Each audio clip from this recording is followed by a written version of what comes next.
The Central Disciplinary Committee of the Bharatiya Janata Party has suspended its Telangana leader T. Raja Singh over his comments on Prophet Muhammad. Earlier today, he was booked for his alleged derogatory comments and later taken into custody.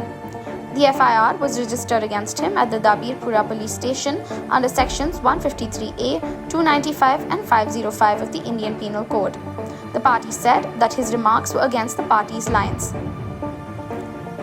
Raja released a 10-minute video making derogatory statements against the Prophet, which led to a huge furore demanding action against him.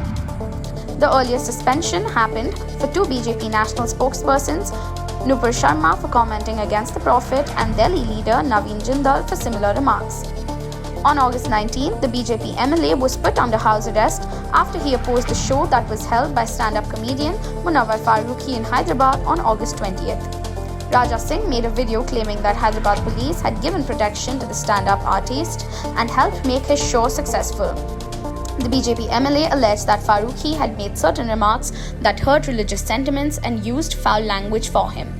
Meanwhile, Hyderabad police have increased the security and have deployed forces out of the Hyderabad Police Commissioner's office.